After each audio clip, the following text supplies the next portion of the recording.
Добро вечер во емисијата 360 степени налсат. Еве ги темите за вечерва. Владината служба за општи и заеднички работи изградила и оградила улица на Диво. Инспектор издал решение за отстранување, но се уште немаме никаков одговор. Поминати се 2,5 месеца од тогаш. Каква порака испраќате до граѓаните со ова како институција која што не го почитува законот? Прво не е точно дека не го почитуваме законот. Јас ви на почетокот ви напоменав и немојте да ги вадиме зборовите од контекст.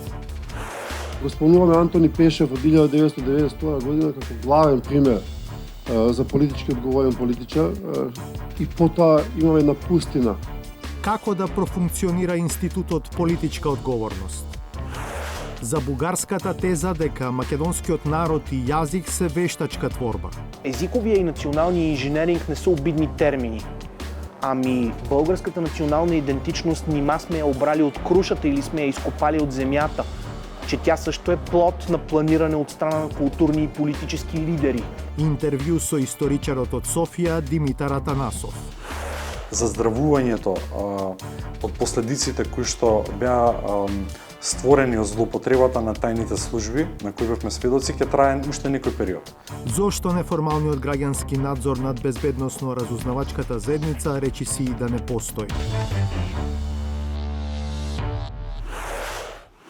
Кратко реклами, па се враќаме со најавените содржини.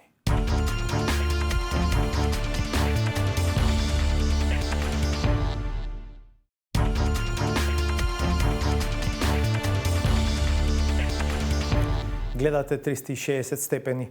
До зграда во центарот на Скопје во која се сместени неколку министерства и други владини институции се доаѓа по улица Дивоградба, која е оградена исто така на Диво. Тоа го констатирал и градежен инспектор од општина Центар, кој наредил на повиканата владина служба за општи и заеднички работи, која патем е сместена во истиот објект, да ја отстрани Дивоградбата. Но на терен и по неколку месеци се е постаро, иако станува збор за непочитување на законот владина институција. Ирена Каревска со уште еден пример за тоа како се разбира владење на правото во земјава. што значат законите, кога токму тие што треба да ги носат и спроведуваат, се тие што ги кршат? Не може да пристапи тука ниту пожарна, ниту брза помош. За бесправно градење во центарот на Скопје одамна има пријава против владината служба за општи и заеднички работи. И тоа за диво изградена улица и диво поставена ограда. Инспектор издал решение за отстранување, но се уште немаме никаков одговор. Поминати се 2,5 месеца од тогаш. Директорот на посочената владина институција ен признава дека улицата и оградата се спротивни на деталниот урбанистички план. Ен ги обвинува тие што бараат почитување на законот. Мене ме плаши дека целата оваа приказна е политичка приказна. Како институцијата си градела на своја рака, а никој не ја санкционира за тоа.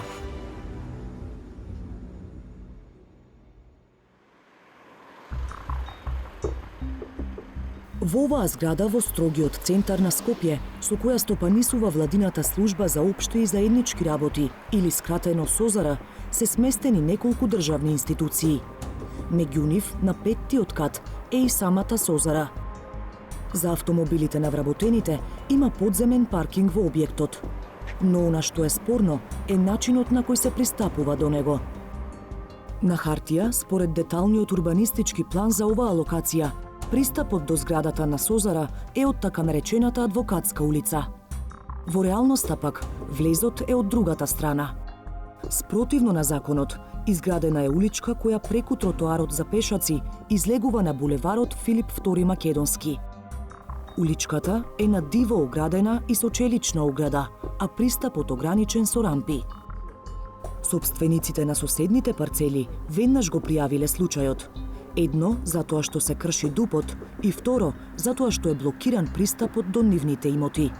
Гледате каква е ситуацијата, значи нема пристап до парцелата, не може да пристапи тука ниту пожарна, ниту брза помош, ниту со кола да стигнете до сопствениот имот и така да нарушено, очигледно е нарушен на правото на пристап, односно правото преку тоа правото на собственост. Ние заради тоа реагиравме и бараме да тоа се врати во претходна состојба, да ние имаме право на пристап, елементарно е правото на пристап за нашата собственост до нашиот имот. Неколку сопственици на имотот спроти зградата на Созара поднеле пријава до Општина Центар за бесправна градба уште во ноември 2020 година, кога почнало оградувањето на уличката. Со кое право они затвараат пристап на приватна собственост, ми пешки не може да поминем со кола, мене стварно не ме е јасно. Овде како што гледате е тротоар и не може од тротоар да се искача на булевар, си има пристап од таа страна каде што исто така има ставено ограда и има рампа. Значи куќата на ќушот е моја, се запали пред известно време, пожарните не можеа да дојдат да пристапат. Се изгоре цела до темел, се уште оградата стои, направија пожарната записници околу пристапот, сите тие работи вртеа од околу, едва се снајдоа да не се зголем пожарот и така.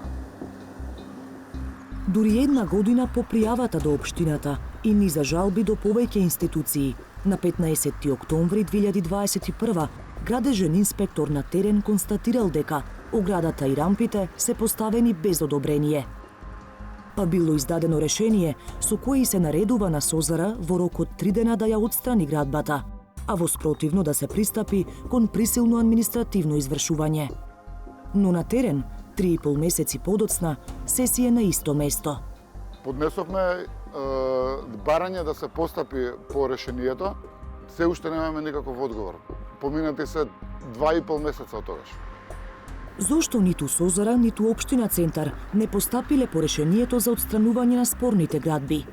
Директорот на владината служба за општи и заеднички работи, Пеце Мирчевски, вели дека улицата која според ДУПот треба да е пристап на улица до институцијата, во пракса не е функционална и дека е неопходна реконструкција. Моменталната слика на терен, вели, е привремено решение, со цел зградата да може да функционира. Ние оградата ставивме само од еден аспект, за да го спречиме движењето на луѓето, да не направиме, не да Боже, некоја несреќа тука, веќе влегуваат службени возила, ние секој ден во оваа зграда имаме посета на амбасадори кои се во оваа држава, така да само тој аспект поставив под времен карактер. Кога ќе дојде реализација на тоа план, како што кажав, ние ќе ја тргнеме оградата и рампите, ќе ги вратиме онаму каде што се предвидени во проектот. Мирчевски обвинува и дека мотивите на соседите за пријавата за бесправна градба не се поврзани со блокираниот пристап до нивните парцели, туку се политички. Ова е веќе инат од политички аспект, кој сака да ја тргнеме оградата, исполнат тони, еве ние сме тоа што сме посилни комшии. Значи нема проблем, ви кажав, ние ќе ја тргнеме оградата, нема никаков проблем. Нека почнат да градат, нема никаков проблем, ќе ја тргнеме оградата.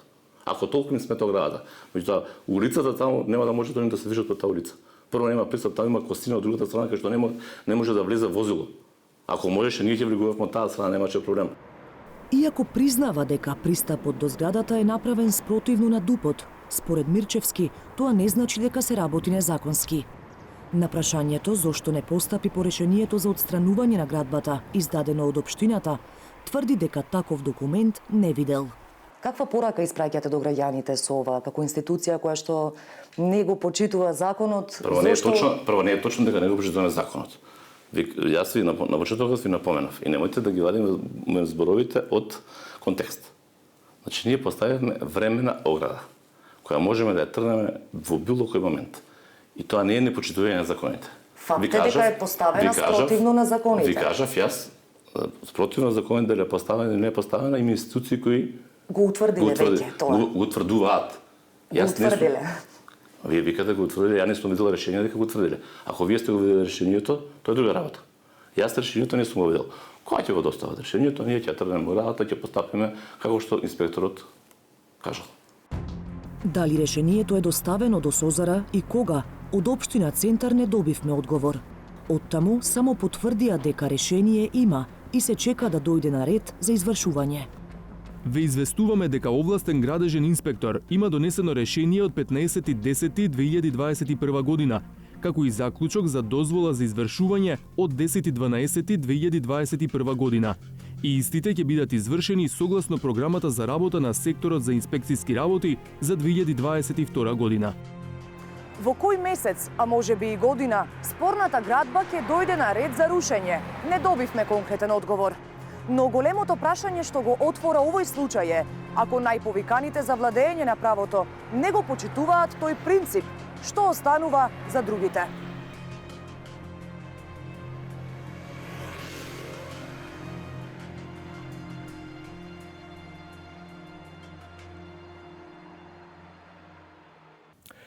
Ке продолжиме да го следиме овој случај.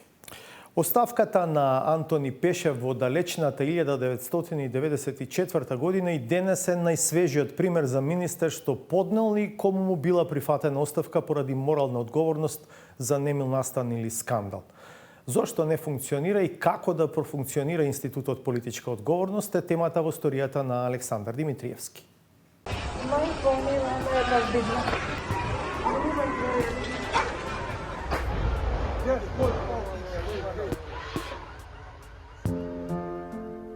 Криците на оние што изгореа и оние што во пеколот во Тетовската модуларна болница ги изгубија најблиските, се уште се свеж спомен во домашната колективна меморија.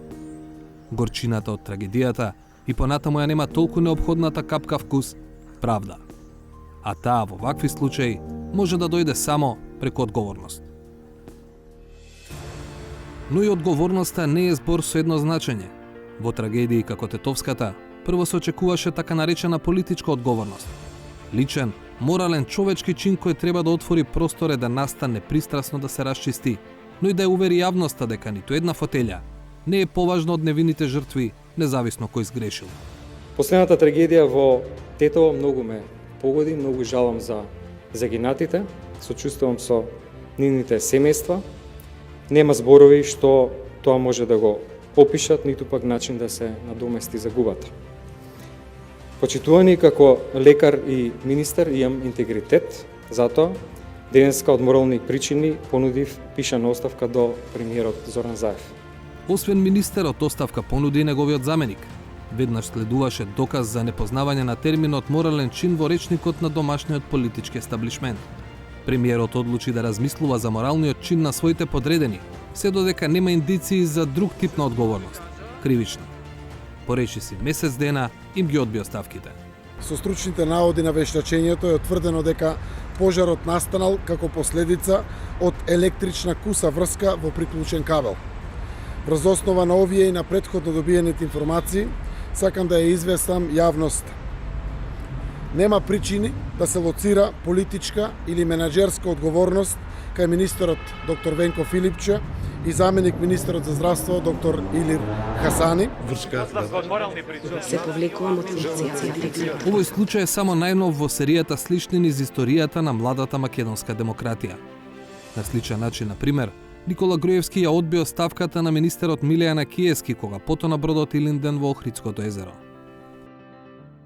Кога ги анализиравме работите, си викам проклетство, па ние го спомнуваме Антони Пешев од 1992 година како главен пример за политички одговорен политичар и потоа имаме една пустина од, да речеме, немање на чувство за одговорност. Токму на темата политичка одговорност односно оставката како еден нејзин чин, во Скопје дебатираше панел од универзитетски професори, представници на невладиниот сектор, во присуство на вице-премиерката за политики за добро владење Славица Грковска. Прв на удар беше моделот кој како да се одомакинил кај нас. Тоа е такозван модел на миропомазание, кај што ти го ја враќаш оставката кај премиерот, па он се ако лидерот на партијата те миропомаза дека ти си уште христијанин, така, односно сега го кажам, нели, во наводници, дека уште си политички подобен, онда окей, оставката тоа не важи, што е многу лошо, затоа што пак ја зајакнува таа султанска позиција на лидерите во партиите, пак лидерот на партијата е тој што треба да одлучи дали оставката е коректна или не, и не оди по никаков автоматизам, односно имате многу глуп механизам на давање на оставки кој у принцип ве влече надоле со рейтингот после. У принцип ве влече надоле. Тоа луѓето не го перцепираат и не го препознаваат како коректно. Овој аспект на миропомазание е по мене многу важен, затоа што се случува? Всушност се нарушува легитимитетот. Вие преку некаков клиентелистички однос или супер министер, одличен директор, сега за ова ли ќе оди Курбан? Да, за тоа ќе оди Курбан. Бидејќи тоа е суштината на политичката одговорност. Политичката одговорност е брза, неопходна, таа е веднаш стапувана, треба да стапи на пред јавноста, односно политичарот да ја поднесе одговорноста кога системот крахирал негдека, а кривично правната е долгорочна постапка која што ќе покаже дали имал или немал, се разбира, кривично правна одговорност пак во крахирањето на системот. Изразувајќи лично мислење на директно прашање до неа и вице-премиерката Грковска се согласи дека неприфаќањето на понудена оставка може само да наштети. Ако имате ситуација кога нема да прифатите одговорноста на министер, на некоја на раководна позиција, како во овие два примера, тогаш мислам дека неговиот кредибилитет како функционер да бара понатака одговорност од сите што се подредени под него е прилично многу нарушена. Целта на дебатата беше да се понудат и одговори зошто во земјава тешко се поднесуваат и прифаќаат оставките. Дамир Незири од Фондацијата за демократија на Вестминстер ги лоцираше причините кај изборниот систем. Нашиот изборен систем во овој момент продуцира одговорност на политичарите кон лидерот. Политичарите не доаѓаат на власт затоа што народот ги гласа. Народот не гласа за политичарите, народот гласа за партија, креирана, тоест гласа за листа, креирана од партија, приоритизирана од централниот одбор или од преседателот на партијата. Како причина за неодговорност беа споменати и политичката волја, инфлацијата од барање оставки за се и сешто, но и демократската возраст на општеството. Новинарот Борис Георгиевски, кој живее во Германија, како конкретен пример ја посочи еволуцијата на оставки во таа земја, кога се во прашање плагијати на докторски дисертации. Мислам дека беше 2010 или 2011 година првпат се откри таков плагијат кај тогашниот министер за одбрана и првите неколку месеци тој одбиваше да даде оставка, тој мислеше дека малце ќе смири јавноста со тоа што ќе се откаже од докторатот, и тоа не се смири. На крај, после неколку месеци, после голема брука и скандал во јавноста и големи дебати и на голема штета на рейтингот на партијата негова секако, ја поднесе оставката.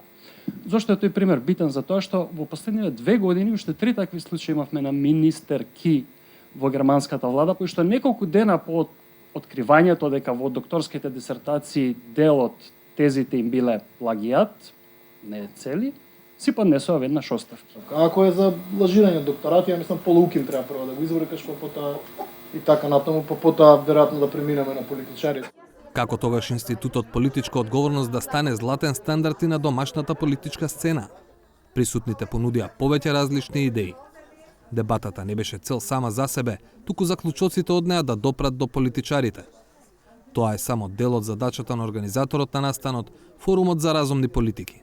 Се обидуваме да отвориме теми кои што се навидум абстрактни, навидум неприемчиви за пошироката јавност, но со многу конкретни политички, правни, секакви импликации во секојдневниот живот. Давањето оставка овозможува или би требало да овозможи воспоставување на стандарди во иднина. Поднесувам оставка и од тогаш натаму, истата влада во која што јас сум поднесол оставка, ќе се обиде да го воспостави стандардите да не се случуваат такви работи во иднина. Еден од начините на кои пораките ќе допрат до јавност е овој, преку медиумите, но ќе следуваат и документи, конкретни препораки до власта и политичките партии воопшто. Да ја сензибилизира јавноста, да подигне свеста за одреден проблем кој што не се појавува во случајот политичката одговорност и кој што не се решава. Да се обидеме да создадеме преседани кои што подоцна ќе станат стандард во едно општество. Двете нови влади во Софија и во Скопје прават обиди за релаксирање на атмосферата и создавање услови за кревање на бугарското вето за Северна Македонија, но разликите за историјата ќе останат да надвиснуваат над процесот, а прашање и дали воопшто може да се надминат. Во мејнстримот што доминира на двете страни има и по некој глас што одскокнува. Таков се чини е Димитар Атанасов, доктор на историски науки од Институтот за етнологија при Бугарската академија на науките. Неговиот пристап, иако се разликува од оној на мнозинството негови колеги во Бугарија, сепак не значи дека не посочува на причини за корекции на македонска страна. Со Атанасов разговара Владимир Мирчевски. Господин Атанасов, што мислите за новиот пристап во односите меѓу Северна Македонија и Бугарија што го промовира новиот бугарски премиер Петков? Изцяло положително настроен съм към всяка инициатива за разговор и за преодоляване на проблемите между двете страни. Това първо. Второ, не съм сигурен, че идеята за забравяне на историята и за избутването и на заден план би сработила кой знае колко добре. Смятам, че е много добра инициативата товара от историческата комисия да бъде свален и да се създадат още няколко паралелни работни групи. Но така или иначе, историците трябва да се договорят за онова, за което са почнали диалога си. И нямам никакво съмнение, че ние имаме капацитет да се разберем в една широка ценностна рамка. Ценностна, повтарям, защото това за мен е най-важното, фундамента. Да няма обидени, да няма агресия. В тази ценностна рамка да разположим разказите си за историята, така че да произвеждаме не поредното поколение травмирани хора, а освободени от травмата граждани. Може ли овој пристап, за кој што велите со некои одредени измени, значи таа рамка, да даде конечен резултат? Смятам, че би могло. Един от първите ходове, на които от моя гледна точка трябва да се решат и двете правителства, това е реципрочна смяна на част от членовете на Комисията по исторически и образователни въпроси. Защо? Не защото мисля, че настоящите членове са непрофесионалисти, напротив, те са. Но доколкото техните образи са натоварени с известни негативни конотации, доколкото те са сред главните изиграли роля за блокадата, смятам, че дори и от имиджова гледна точка е добре техните физиономии да бъдат променени. Кога ще се случи и дали, не смея да прогнозирам, но мисля, че това би било една добра стъпка. Зборувате за историски наративи, за отворено зборување. Во одредени кругови во Бугарија се уште се пласира таа теза и дали може таа теза да биде напуштена за Северна Македонија како втора бугарска држава? Северна Македония като втора българска държава е една теза на националния романтизъм в България. Имало е хора, които дълго време са смятали, че Македония може да се освободи, след което да стане част от българската държава. Още когато възникват тези проекти, те са крайно нереалистични. Много е важно да имаме предвид това, че вътрешната освободителна организация, ТМОРО, ВМОРО по-късно, чрез изявите на своите дейци, не дава основания да мислим проекта за автономна Македония като втора българска държава. Тоест, Гоце Делчев самия пише за македонска държавица. Тази македонска държавица не изглежда като клонинг на България. Изглежда като македонска автономия, в чиято основа някъде дълбоко стоят хора с българско етническо съзнание, но застанали зад македонския политически проект. Не виждам противоречия между тези двете. По начина, по който българи са участвали в чужди национално-освободителни движения, чужденци са участвали в български проекти политически. Нека да не забравяме, че българската държава е освободена от руски войски, а не от собствени. Нито един от тези хора, най-вероятно, които са дошли да освобождават България, не са го направили, защото се смятат за етнически българи. Во политичкиот и општествениот наратив во Бугарија се пласираат и тези за етнички инженеринг во Македонија. Македонизмот како термин се користи пеоративно. Бугарија дури го смета македонскиот јазик за дијалект на бугарскиот. Што мислите вие за овој пристап во релациите меѓу двете земји? Първо ще започна с македонския език. На базата на един и същи диалектен континуум могат да възникнат няколко книжовни езика. На базата на зона от диалектен континуум, върху който вече е възникнал книжовен език, може да възникне друга литературна норма. И това не е никакъв проблем. Скандинавските страни ни дават примери за това. Норвежкия се отделя доста късно, но въпреки това датчаните не се смеят на норвежците и не наричат езика им неправилен датски, не смятат, че им е отнета някаква част от принадлежащото им езиково наследство. Даже напротив, между трите основни скандинавски страни има подписана конвенция, според която когато студент отиде в другата държава да учи, той може да полага изпитите си на роден език. Тоест норвежец може в Копенхаген да полага изпитите си на норвежки, а не на датски, което е съвсем в реда на нещата. Мисля си, че езиковия и националния инженеринг не са обидни термини. Ами българската национална идентичност нима сме я обрали от крушата или сме я изкопали от земята. че тя също е плод на планиране от страна на културни и политически лидери. Така че нека да не се опитваме да мислим националната идентичност като камък, в който можем само да си разбием главите. И нека да престанем да си разбиваме главите едни на други с камъните на националните ни идентичности. Те са динамични. Както македонската национална идентичност не е една от когато се появява, така и българската не е една. Има процеси на сближаване и отдалечаване. Тези процеси не са трагични. Тези процеси са нормални. Тоест, така става.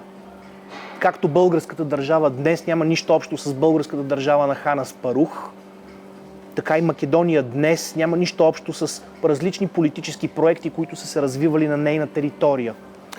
Пред да го почнем овој разговор, отворивме темата на Гоце Делчев, а вие за него обширно пишувате во вашата последна колумна, каде што навестувате дека нема да биде едноставно, дури многу тешко да се постигне решение за ова прашање. Зошто така? Да, за Гоце Делчев питането е изключително травмиращо, основно за македонската страна.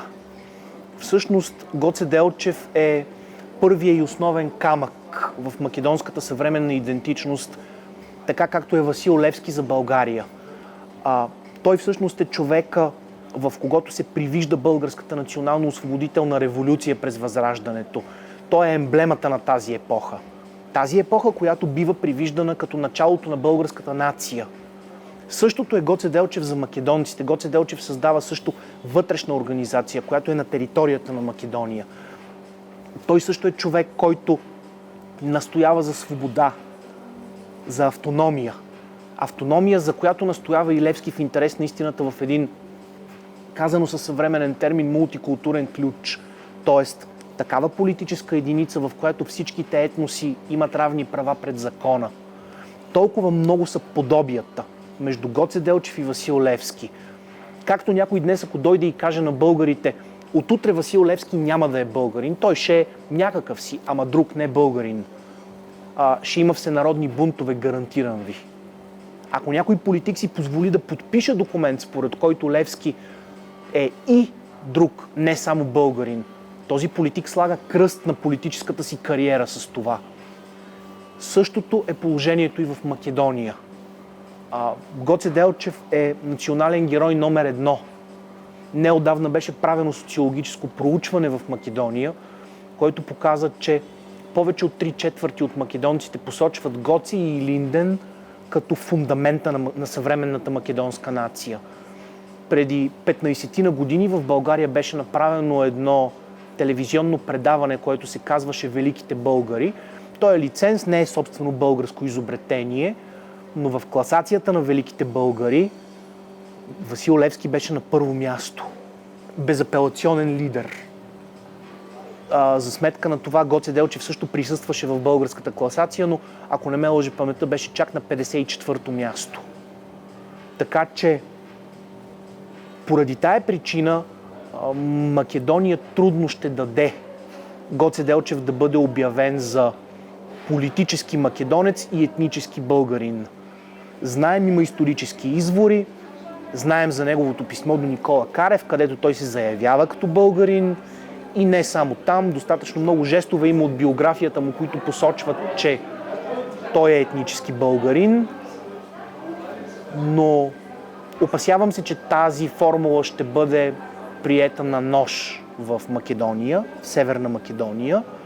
Опасявам се, че ще има нужда от много време, за да свикнат двете общества въобще да престанат да мислят своите национални емблеми само в етнически ключове.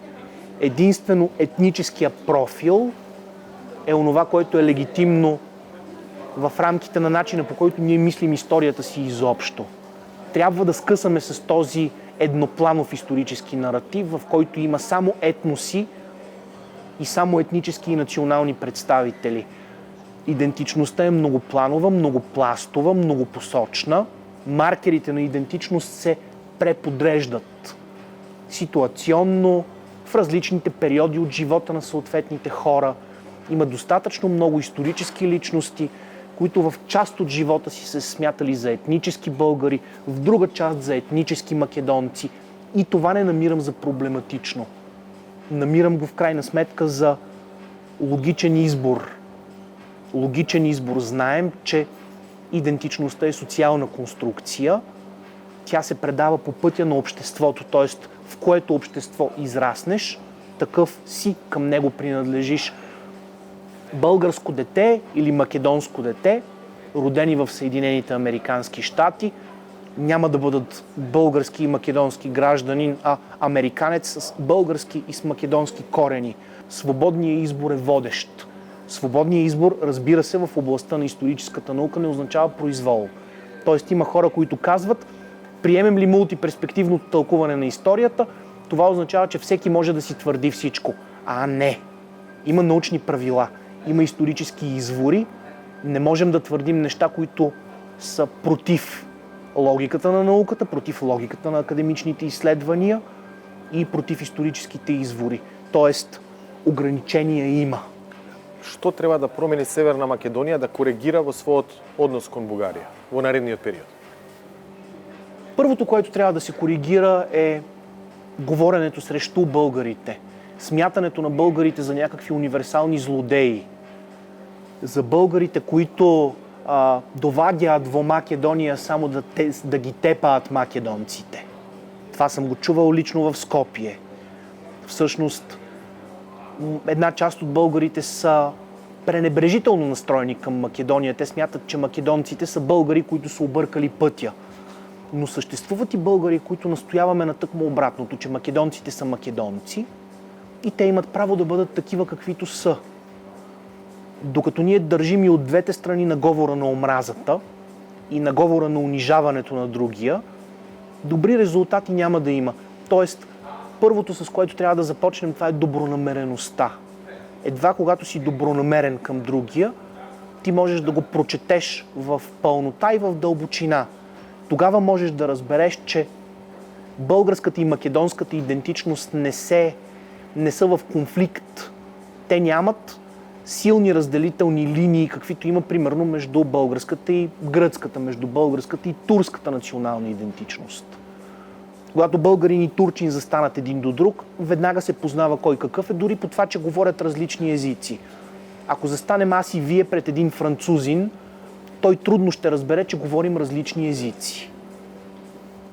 Ние имаме фолклор, който звучи и по българските, и по македонските кръчми. Море сокол пие е песен, която можем да изпеем заедно. Лош певец съм, така че няма да пробвам. Имаме традиции, в които заедно се оглеждаме. Както виждаме, говорим си с вас без преводач. Това не означава, че говорим на един език. Ние говорим на сходни културни езици. И това е най-важното в случая. Тоест, тази заедност може да бъде усетена едва когато подходим едни към други, разумно, без комплекси и добронамерено. Наистина добронамерено. Смятайки, че другия е човек като нас, че има същите права. Както определяме себе си като българи, така другия има право да бъде македонец, аржентинец, виетнамец, такъв какъвто желае. Тоест има формули, с които може да се отговори достатъчно научно смислено и достатъчно уважително към другия, без да пренебрегваме това, че имаме и различия. Без да обявяваме всички хора за еднакви. Нали? Този лигав либерализъм на мен ми е дълбоко чужд. Имаме разлики, но въпреки това си мисля, че тези разлики биха могли да ни обогатят. Не е необходимо да ни разделят. Благодаря много. И аз благодаря.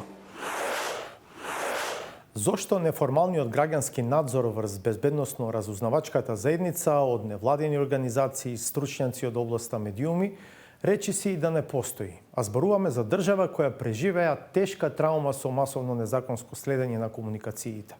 Одговор одговараше Зоран Јовановски.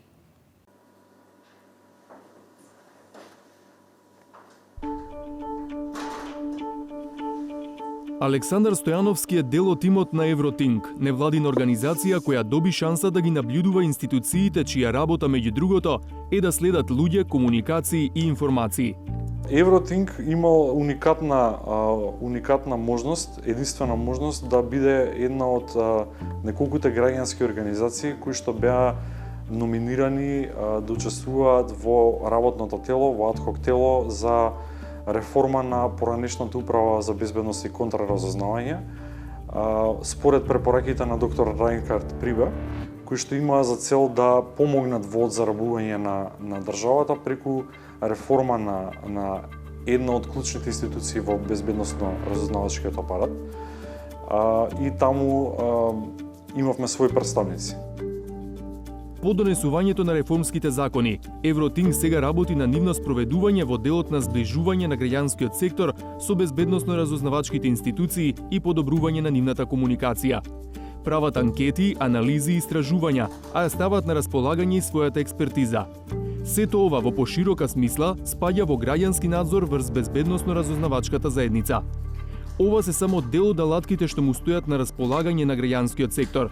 Тоа може да се прави, на пример, и со консултации при носење закони поврзани со безбедносниот сектор, онлайн кампањи, кампањи за застапување, мобилизирање и информирање на јавноста. Стојановски објаснува дека надзорот што тие сега го прават е различен од формалниот, односно институционалниот надзор. Формален надзор, подсетува, прават пратениците преку собраниските комисии и Советот за граѓански надзор, кој патем се уште не функционира. Граѓански надзор врз безбедносно-разузнавачката заедница исто така би требало да се одвива паралелно преку интерес и активности кои што ги иницираат невладини организации, академска заедница, медиуми и така натаму. И овој надзор е неформален по природа. Како таков нема никоја форма, никоја систематизација како се одвива и со тоа не постојат правила на што ќе биде насочен овој поширок надзор од страна на граѓанското општество. Тој смета дека неформалниот граѓански надзор кај нас е крајно ограничен или речиси да не постои, што според него најчесто се должи на страв, неинформираност и непознавање на областа. Од тука надзорот врз безбедносно-разузнавачката заедница во поширока смисла е од голема важност, односно постоењето на своевиден екосистем на засегнати невладини организации, посветени невладини организации, медиуми, академска заедница, кои ќе го следат работењето и тековите кои што се поврзани со безбедносно-разузнавачките прашања е многу важен.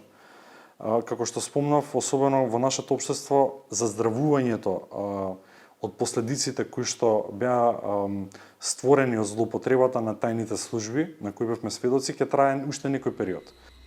Самет Шабани од Сдруженијето Хоризонт Цивитас смета дека граѓанскиот надзор може да се засили со заекнување на комуникацијата со безбедносните институции и нивна поголема отвореност.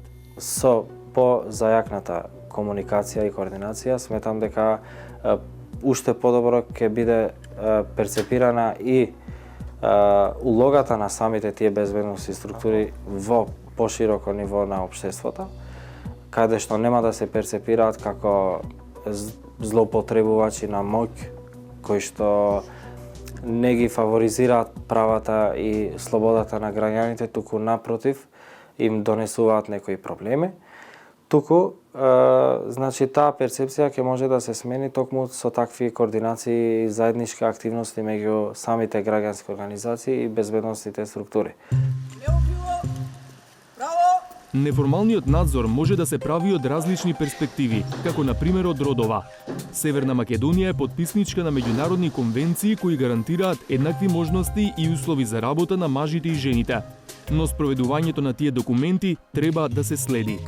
Тука е секако многу важно да се направи една родова анализа на сите политики, на сите програми и документи кои што се носат во секторот, да се види дали тие соодветствуваат и ги адресираат потребите и интересите на мажите и на жените. Исто така, многу е важно да се прави анализа и на буџетот, односно буџетот во одбраната и во безбедноста да биде родово одговорен и да ги адресира потребите на различните групи на граѓани.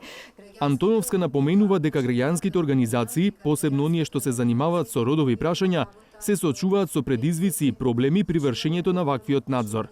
голем дел од невладините организации, од женските невладини, имаат експертиза за родовите прашања. Меѓутоа, немаат експертиза во оној друг дел, а тоа е секторот безбедност и секторот одбрана, кои што се сами по себе доста специфични.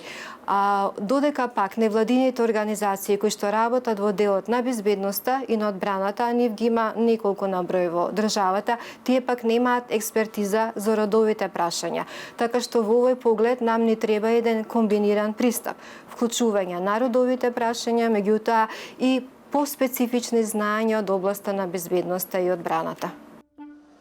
Покрај невладиниот сектор, во поширокиот неформален надзор врз безбедносно-разузнавачките служби е вклучена и академската заедница.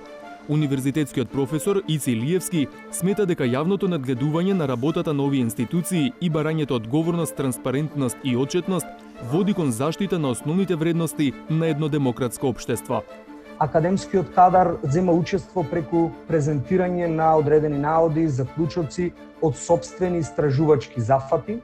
Конкретно јас имам објавено, односно публикувано неколку трудови кои што се однесуваат за ефикасноста на граѓанскиот надзор и одредени компаративни искуства, односно добри практики кои што може да се земат во предвид при одредени измени и дополнувања на моменталните законски решенија. Она што сметам дека е потребно е поголемо и посеопфатно истражување на овие аспекти, бидејќи сепак станува збор за една специфична и една чувствителна материја, а за таа цел е потребно да се обезбедат, односно да имаме подобрување на условите за работа и вложување во научните и истражувачките капацитети на високообразовните институции. Освен во неформалниот надзор, професорот Илиевски е вклучен и во формалниот надзор над безбедносно-разузнавачките служби, како член на Советот за граѓански надзор. Но ова тело практично не функционира, бидејќи доби само простории од собранието, а нема согласност кој треба да ги обезбеди останатите материјално-технички услови. Нефункционирањето на Советот за граѓански надзор го попречува правото на граѓаните да поднесат представка, односно барање до Советот за граѓански надзор, за да провери дали нивниот телефонски број е или бил незаконски следен, кое што и Законот за следење на комуникации го предвидува. Улогата на медиумите во неформалниот надзор е клучна посебно како инструмент за откривање случаи на лошо и несоодветно управување со безбедносниот сектор. Новинарот Миомир Серафиновиќ смета дека една од причините што работењето на безбедносно-разузнавачките институции е малку застапено во медиумите е што јавноста го изгубила интересот за оваа тема. Редакциите пак имаат намален капацитет за обработка на вакви теми.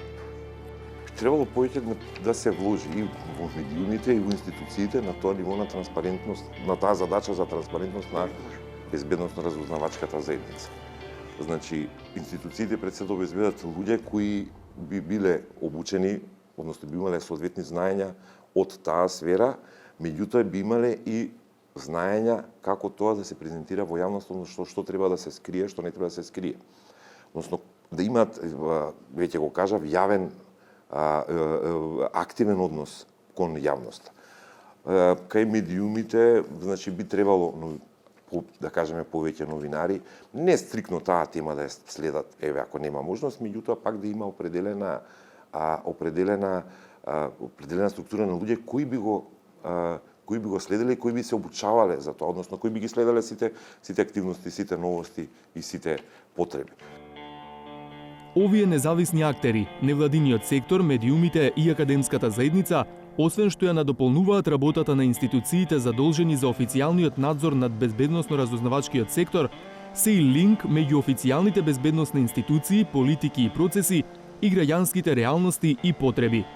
Целта е да се обезбеди вклучување на интересите и перспективите на пошироката заедница, но и поголема поддршка на институциите во реформирање и демократизација на безбедносно-разузнавачкиот сектор со цел подобрување на квалитетот на безбедносните практики. Нашите соговорници велат дека неформалниот надзор е одлика на напредните демократии, а таква, барем декларативно, претендира да биде и Северна Македонија. Уште едни реклами, па саботажа.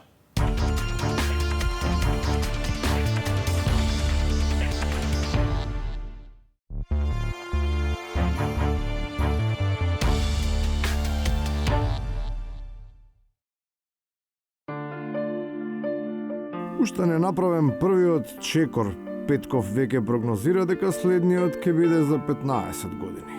Во неговите предвидувања веројатно не треба да се има доверба, бидејќи очигледно дека и покрај дипломата од Харвард, бугарскиот премиер си има мака со актуелната, а камоли и со математиката за иднината. Сега вече 8,5 милиарда хора са се вакцинирали по света. Извинявайте, 8,5 милиарда са си сложили по една вакцина, съжалявам, да. 3,6 милиарда от хората са се вакцинирали по света. Не, значи да. Тоа што на планетата живеат бајги помалку луѓе, може би и не е важно ако сите го крепат здравиот дух, заедно со здравото тело. Од другата страна на границата, на доделувањето на наградите за најдобар спортист на Штип, сепак на големо се поместија линиите за тоа кој се може да се занимава со физичка култура. Според најновите сознанија, со неа може да се бават дури и тие на кои тоа ме професионална ориентација. Во спортот има само желба за резултати, за рекорди, за тимска работа и за почит. Но тоа не значи дека со него не се занимавали филозофите, политичарите, славните, па и самите спортисти.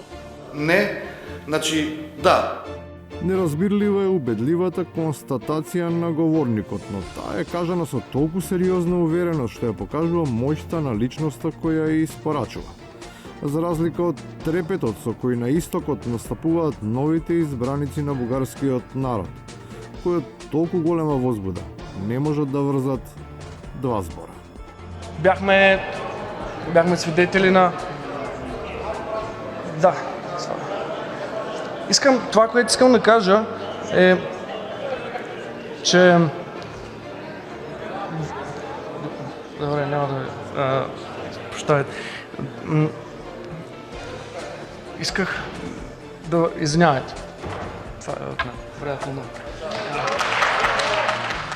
Не, значи да.